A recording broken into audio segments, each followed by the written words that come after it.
દિલ્હીવાસીઓની કે જેઓ પુકારી ચૂક્યા છે પ્રદૂષણ સામે ત્રાહિમામ।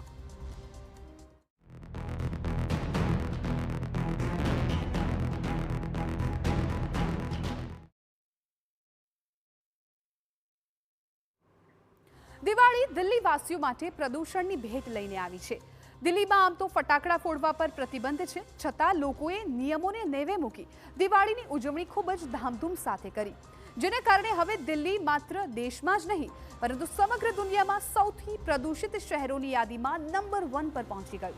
માત્ર દિલ્હી જ નહીં પરંતુ અન્ય શહેરોમાં પણ હાલ પ્રદૂષણે મચાવ્યો છે હાહાકાર। દર વર્ષે દિવાળીએ આપણા મહાનગરો ગેસ ચેમ્બર બની જાય છે, છતાં સરકાર દ્વારા કોઈ નક્કર કામગીરી કરવામાં નથી આવતી।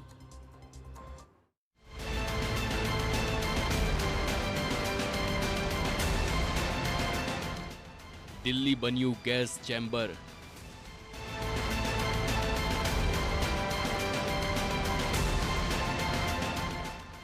વિશ્વનું સૌથી પ્રદૂષિત શહેર।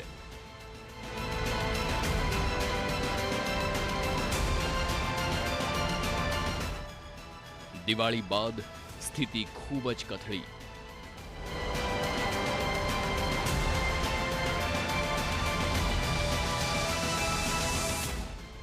દિલ્હીની હવા સતત ઝેરી બની રહી છે।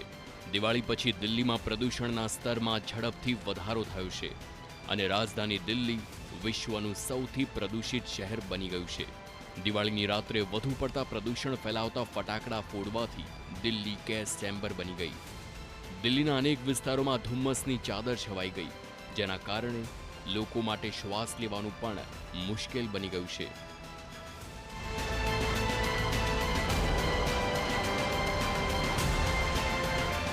દિલ્હીના લગભગ તમામ શહેરોમાં AQI 300 થી 400ની વચ્ચે જળવાઈ રહ્યું છે અને કેટલાક સ્થળો પર AQI 400ની સપાટીને પાર કરી ગયું છે।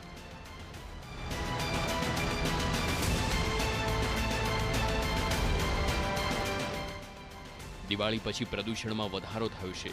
સુપ્રીમ કોર્ટ દ્વારા રાત્રે 8 થી 10 વાગ્યાની વચ્ચે ગ્રીન ફટાકડા ફોડવાની મંજૂરી આપવામાં આવી હતી, પરંતુ કેટલાક લોકોએ ફટાકડાની સાથે પ્રદૂષણ ફેલાવનારા ફટાકડા પણ ફોડ્યા હતા અને તેના કારણે પ્રદૂષણમાં વધુ વધારો થયો છે।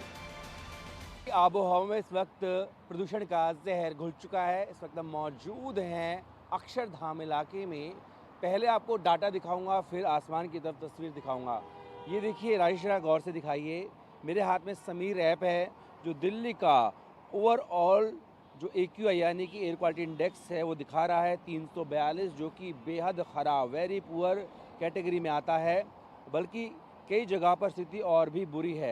अगर हम बात करें आनंद विहार की तो वहाँ पर 355 है AQI, और यहाँ पर आप देखेंगे अशोक विहार तो यहाँ पर 377, और इसी तरीके से बवाना की बात करें 376, यानी कि कहीं पर भी 300 से नीचे नहीं है, 300 से ऊपर ही ऊपर है।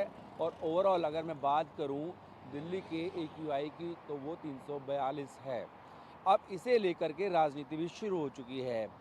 आम आदमी पार्टी जो पहले सत्ता में थी और विपक्ष में है, उसका ये कहना है कि सरकार ने नाकाफ़ी इंतज़ाम किए, तो वहीं पर अब दिल्ली सरकार ने ये आरोप लगा दिया है कि पंजाब में जहां आम आदमी पार्टी की सरकार है वहां पर पराली जलाई जा रही है। लेकिन इस सब के बीच असल तस्वीर क्या है, राजेश आपको तस्वीर दिखा रहे हैं। देखिए सामने अक्षरधाम है, उसके आसमान पर आप देखेंगे तो आपको एक चादर सी नज़र आएगी, कोहरा सा नज़र आएगा, क्योंकि ये प्रदूषण है। वहीं राजेश जरा आप सामने की तरफ दिखाइए, ये जो दिल्ली मेरठ एक्सप्रेस वे है, NH9 इसको कहा जाता है, यहाँ भी आप देखेंगे तो काफ़ी वाहनों की आपको लाइटें जली हुई नज़र आएंगी, क्योंकि विजिबिलिटी पर असर पड़ा है इस प्रदूषण का। जो कि मात्र दिल्ली ज नहीं, नोएडाમાં પણ એર ક્વોલિટી ઇન્ડેક્સ 350ને પાર પહોંચી ગયો હતો। મુંબઈમાં પણ 10 ઓક્ટોબર બાદ સૌથી પ્રદૂષિત હવા નોંધાઈ હતી અને એર ક્વોલિટી ઇન્ડેક્સ 375ને પાર જતો રહ્યો હતો। કોલાબાની હવા પણ 346 સાથે સૌથી પ્રદૂષિત રહી છે।